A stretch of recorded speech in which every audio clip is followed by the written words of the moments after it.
What's going on, guys? Ironcane here, back on Trouble the Breaker Season 6 video. So in this video, it's pretty much just going to be me talking about all the issues with Season 6. Now, I'm sorry if, like, in a lot of my videos recently, I've kind of appeared negative or been very critical over the game. And I'm sorry if, like, the overall mood has kind of been down for me in the videos as well. A lot of that has to do, you know, with some things I'm facing, like, outside of content creation. But also just the game itself. I was very much so looking forward to Season 6, just because the tail end of Season 5 was very, you know, you guys know how it was, with the queues and whatnot being very poor. I was really hoping they would fix that for Season 6. Unfortunately, just like in combination with that and all the changes they have made and the lack of content we've gotten, it's really kind of soured my feelings for the game. And the fact that we're not going to get the next season, it's crazy to already think about that. The season hasn't even been a week out yet, at least as I'm recording this. It's quite sad because if you guys don't know, the next season should be starting sometime in November.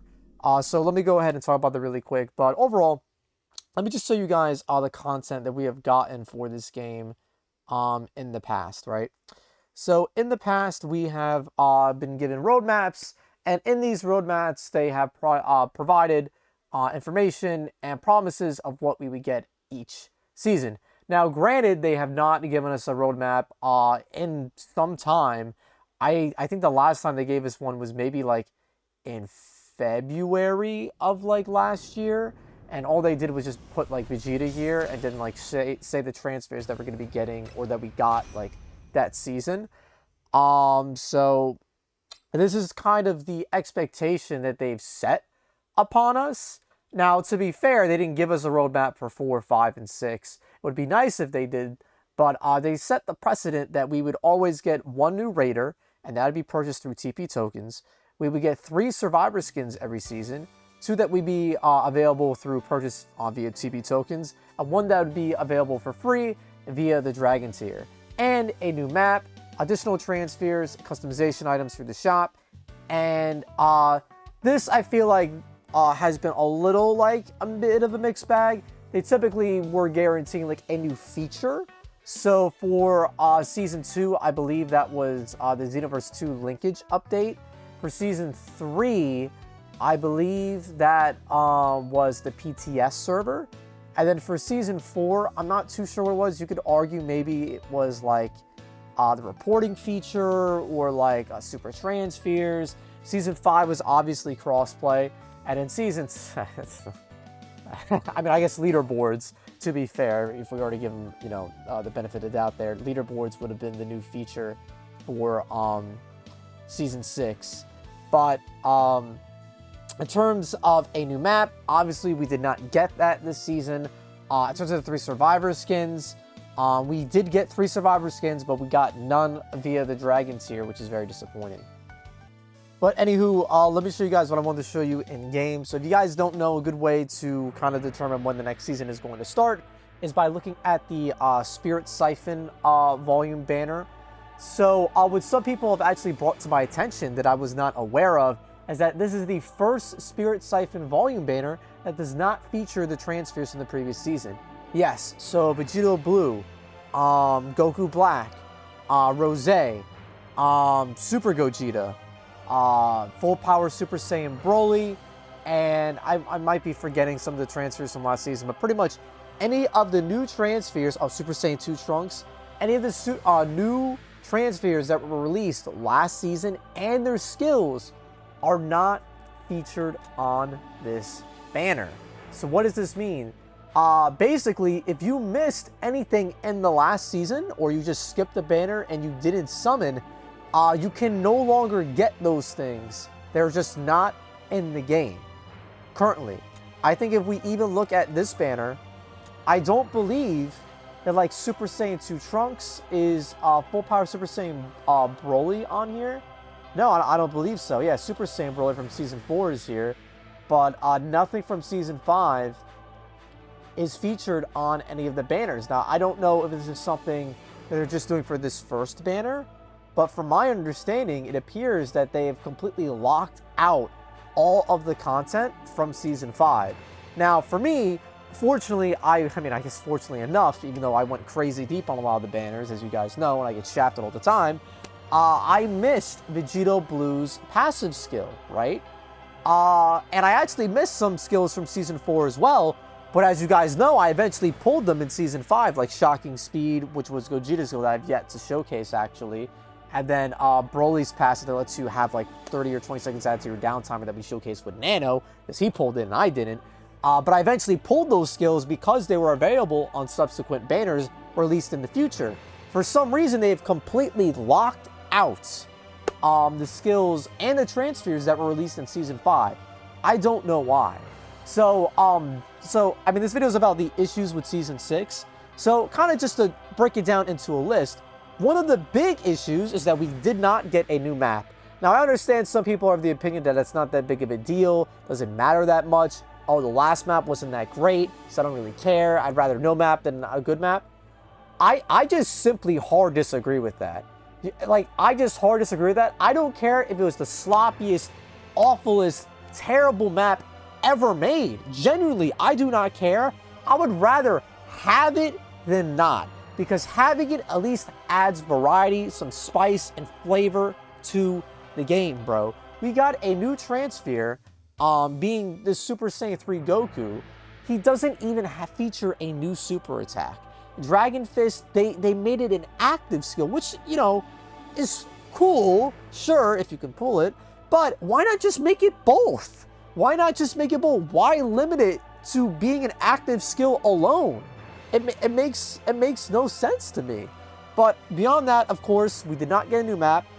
For the very first time ever, besides the no new map, they have made all 3 Survivor skins purchasable via TP tokens. So if we go ahead and look at the Dragon tier, it's so funny. A lot of people were kind of freaking out, telling me, oh, there's no Dragon tier. There's no Dragon tier. There is. It's just ass. It's just ass. Let's go ahead and take a look at it, shall we? So as you'll see, there's tickets, spirit, Zenny, and costumes. That's it. No voice lines, no emotes, no intros, no, not even stamps. And you all know how I feel about stamps. I don't care about stamps. We don't even have stamps in here, bro.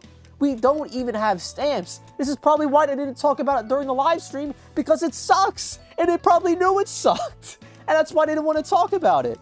Also, one of the issues that's persisted since Season 5 is that it is virtually impossible to play with friends with the current queue system that they have implemented.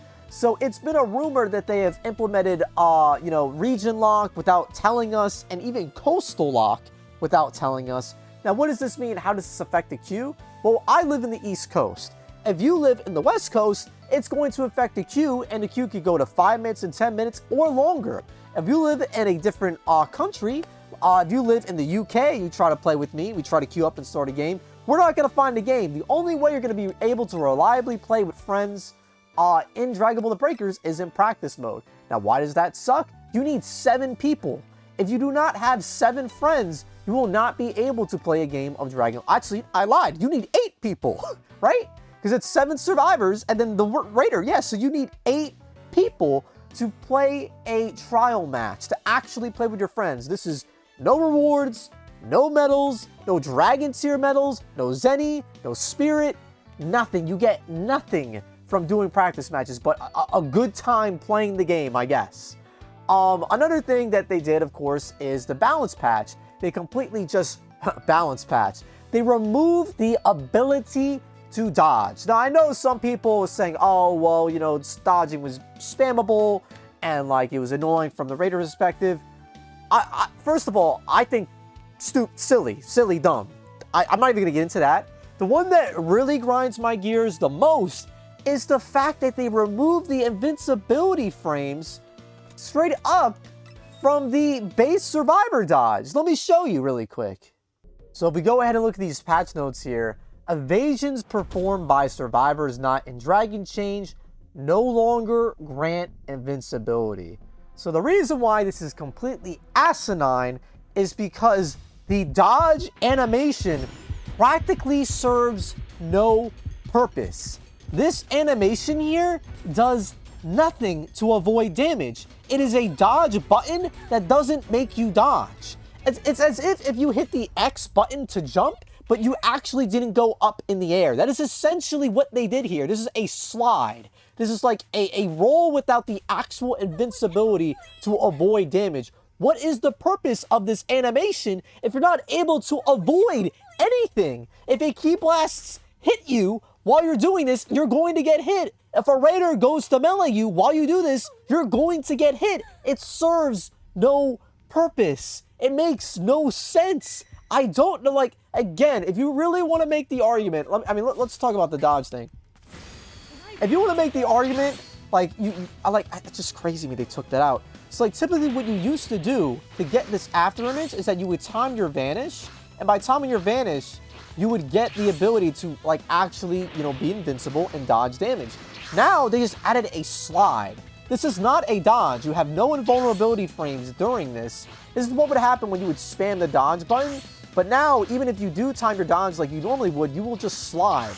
So again, it's not a dodge. This is not what a dodge is. A dodge in video games gives you a moment of invincibility to avoid a move. This is not a dodge anymore. This is a slide. You're cha-cha sliding around the map to avoid damage. That's what that is, bro. And they took it out, and people are defending this. They are defending this, bro. The reason why they're defending this is because they were with crossplay. From my understanding, it is players on Switch. When you would use the after image dodge, they would basically be able to dodge everything. You would get hit markers that moves were landing, that key blasts were landing, and they just wouldn't take damage. That doesn't mean to remove the ability to dodge from the game. That means to just fix the hit detection, bro.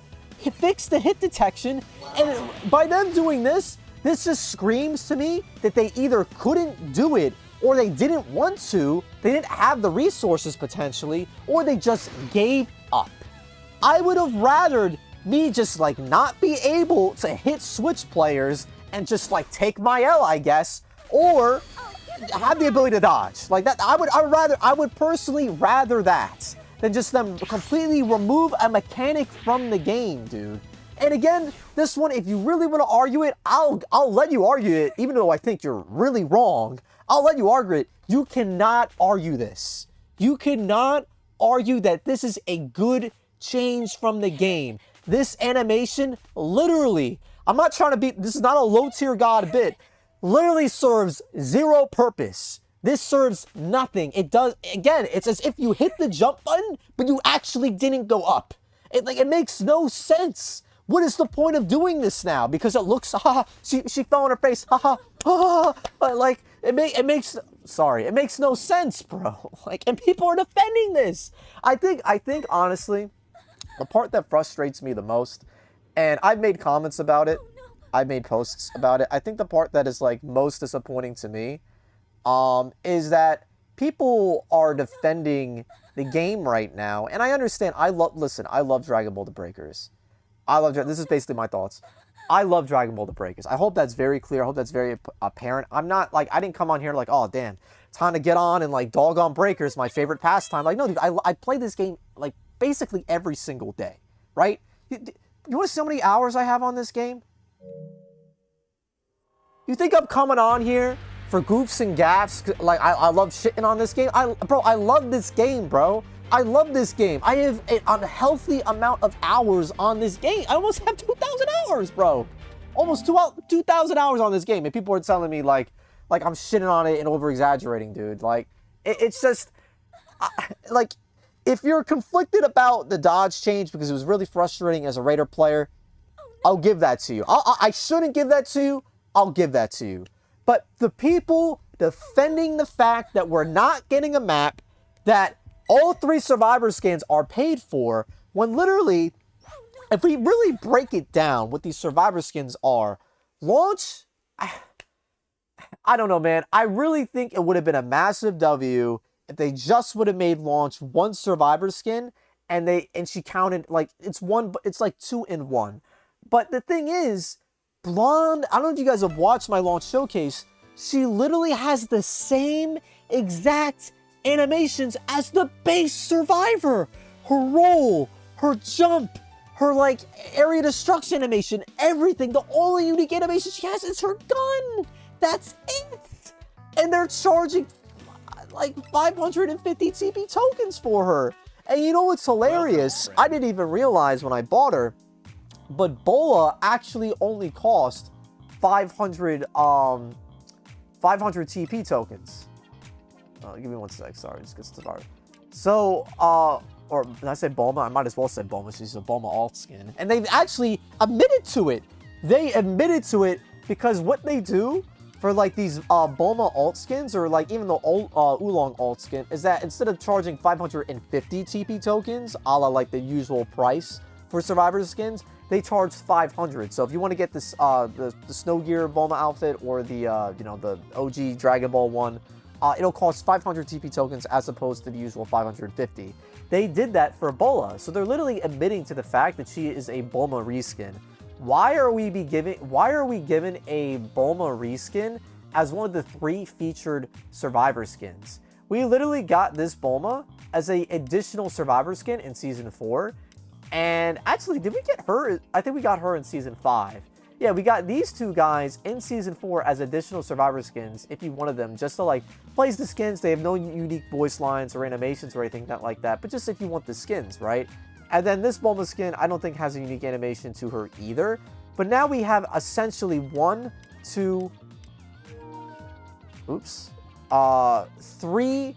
Bulma alt skins in the game, and one of them is featured as the new Survivor skin in Dragon Ball The Breakers. So, I mean, again, kind of just to go over things one more time for the people in the back of the class. We didn't get a map like they've done literally for every single season prior to this. You could argue that we technically only got 1 new Survivor skin. We got 2 versions of Launch, and a Bulma alt skin. And, we're getting leaderboards. We didn't get any new, super attacks for old Transpheres. So if you guys remember from Season 5, we actually got additional super attacks to Transpheres that were already released. So last season, we got Super Destructo Disc for Krillin. We got Heat Dome, which was such a fun attack in Season 5.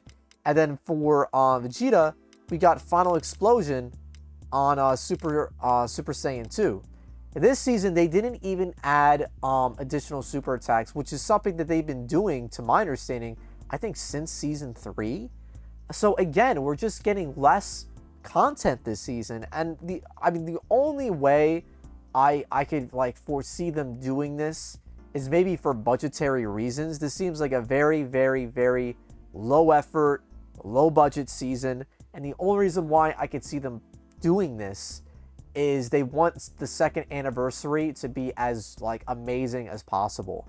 I kind of got that impression from Season 3, with Season 3 being a little bit lackluster, because if you guys don't realize, Season 3 and Season 6 are essentially within the same timeline. That was the Ginyu season last year, where obviously, you know, we're in Season 6, so 3 seasons later, but it's the same, like, kind of like time frame. So the next season is going to be the anniversary season, Season 7. My speculation is that it's going to be Cell Max, or maybe potentially something from Daima. But it's just unfortunate because I don't know, like, I just want to be completely transparent and honest with you guys. I really had, like, the last video that I guess I had fun recording for this game was probably the Cell. I mean, I guess, like, revisiting the Raiders is kind of fun. The Bola Showcase was really not fun. Just live streaming the game really hasn't been fun. I haven't been having fun playing the game. I'll be honest with you. Like, I feel like I am forcing myself to play the game, because if I don't play the game right now, who else is going to do it? And I want to give you guys content for Season 6, as I feel you guys deserve, like, you know, being shown what's going on for Season 6. But, like, my vibe has really been killed for this game. And I was really, like, especially with the queues for Season 5 and the tail end just being really, really bad, and not being able to play with you guys essentially for, like, half a year, if we really, like, break it down, because Season 5 was not able to play with you guys at all. Season 6, I'm not going to be able to play with you guys at all. If they don't fix in Season 7, will I just never be able to play with you guys unless we do practice? I don't know. But at the end of the day, I hope they do fix this game. If you guys want to give suggestions on how they could fix this game, there actually is a place to do that. So I'll talk about that in a sec as well. So if you guys want to submit a ticket or provide some feedback regarding Dragon Ball The Breakers, I found this easily just by going on Twitter and just searching and clicking this link on the support Bandai page. If you go there, it will bring you here, and you just want to submit a console game case, because you're referring to like the actual physical game, not like an online store like tracking issue or something. Here, you would be prompted to this page. You could provide a subject of what you are going to be talking about, a description of like a suggested change that you would want to implement. I might fill this out. I don't know if I'm going to fill this out live for the video here, but this is if you guys want to do it. I'll put this in the description below. Hopefully, you know, if enough people do it. I mean, realistically, guys, I just feel like the one thing I want to make very vocal to them is just like to look at the dodge change, or just give us the old dodge back, and just like nerf unconscious control, because completely removing the ability to dodge as a Transphere I feel like is absolutely ridiculous. And for Raiders complaining about it, I've definitely complained about it, but there is, at least there's counterplay to it. That is virtually like, that's what changes I don't like is when they remove counterplay. Like, me personally, I'm not a big fan of the fact that they removed the ability to cancel Dragon Ball pedestal summons. In Season 1, when you summoned at a pedestal, if the Raider did area destruction and destroy the pedestal, you were not able to take the Dragon Balls scot-free and go to another pedestal. You basically had to collect all the Dragon Balls again and summon at another pedestal. If the Raider evolved, they could destroy the pedestal again.